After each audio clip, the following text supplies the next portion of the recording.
Did the Premier believe that the previous Liberal government was accurately reporting the province's deficit figure when the election campaign began this spring? Premier. Through you, Mr. Speaker, I'll tell the opposition what I believed. What I believed is what the Auditor General was saying, that they were cooking the books. Hear, hear. That's what I believed. And I also believe that the Leader of the Opposition and the NDP party was supporting the Liberals every step of the way. Yeah. I'm going to ask the Premier to withdraw the unparliamentary comment. Withdraw. What I do believe is we have the worst political scandal in Ontario's history at hand right now. We will be going through line item by line item. We'll be putting a team together to make sure that people are held accountable for the taxpayers of Ontario. That's what I believe. Hear, hear. Supplementary. Thank you, Speaker. Well, on Friday, the Minister of Finance put on a show that Ontarians see every time a new government rolls in, pretending to be shocked by the deficit numbers that weren't a shock to anyone who's read a newspaper over the last year. The Premier promised people a change, but this pantomime act is right out of the McGuinty-Wynne playbook. Does the Premier really expect anyone to believe it, Speaker? Premier. Again, through you, Mr. Speaker, as I mentioned earlier, we have the worst political scandal in Ontario's history. We have a $15 billion scandal on our hands, and we're going to get down to the bottom of it. As the NDP stood side by side, shoulder by shoulder with the Liberals, boosting them up, as you can hear, protecting them, that is unacceptable to the people of Ontario. The people of Ontario want answers. We had an event, Ford Fest, on the weekend, and what I heard over and over and over again, where did my money go?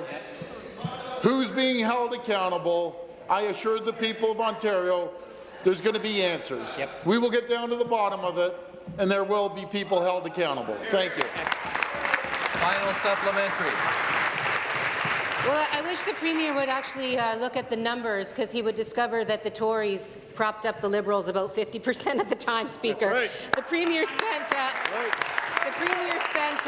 the last spring campaign promising everything to everyone. He said that he'd balance the budget within 3 years, slash taxes for his wealthy friends, and do it all without cutting the services that families rely on. New Democrats have argued for months that the promise to balance the books by 2021 was reckless, irresponsible, and could not be achieved without deep cuts to the services that families rely upon. Is the Premier still promising to balance the books by 2021, or is he now admitting that his promise was irresponsible and that he never had a plan to keep it? Premier. Through you, Mr. Speaker, I'd like to know why the Leader of the Opposition is defending the Wynne Liberals. Hear, hear. That's what I'd like to know. Yep.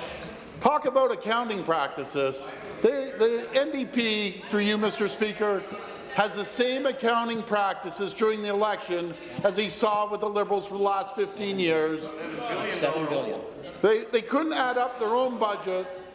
They were $5 billion off. The only difference is the Liberals were about $9 billion off on their projections. But I can assure the people of Ontario, we're going to keep with our mandate of lowering taxes to the middle-income families of this province, lowering gas prices, and we're already halfway there by a reduction of 5 cents per litre. We're going to lower the hydro rates to a tune of 12%, and we're going to get jobs created in this great province. Stop the clock.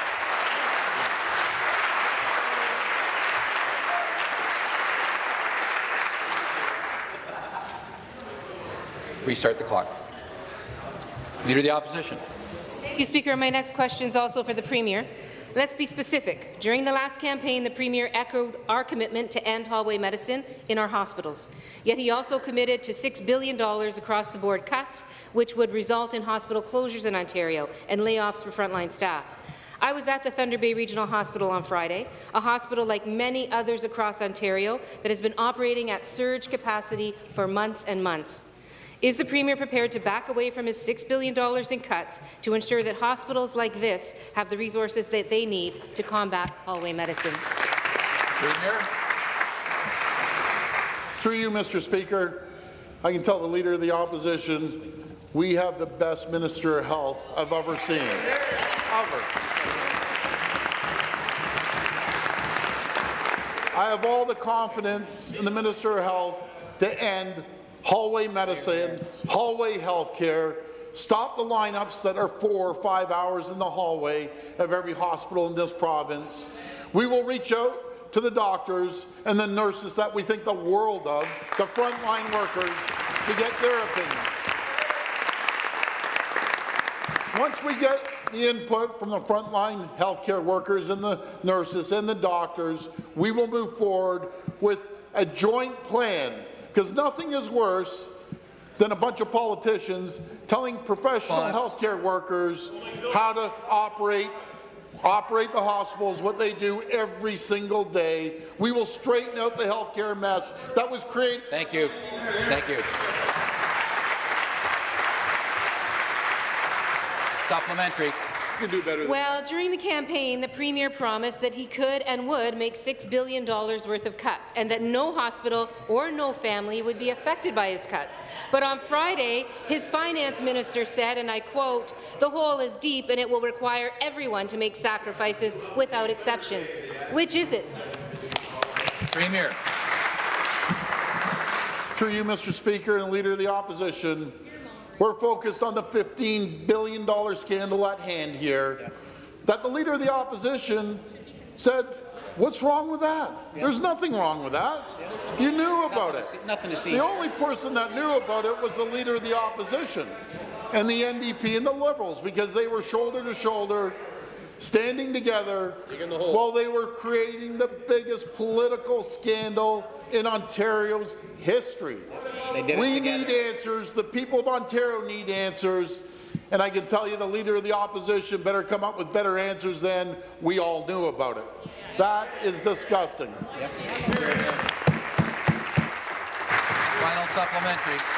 Well, I don't know where the Premier was hiding, but it was pretty obvious that there was going to be a problem with the auditor's response to the Liberal books, and we all knew it, Speaker. So maybe the Premier didn't. He would be one of the only people in Ontario that didn't.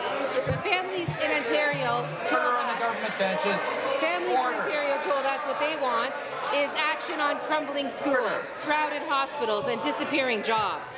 Instead, they get a Premier playing games with the deficit, focused on avenging old grudges and backroom deals for his friends, and scrambling to explain why he's not going to keep the empty promises that he made on the campaign trail. Everyone in Ontario knew the Liberals were playing games with the deficit. It was obvious. Will the Premier admit that his promise to instantly eliminate the deficit while offering tax handouts to his wealthy friends was irresponsible and reckless, and if not, will he tell families exactly what it is that he plans to cut? Premier.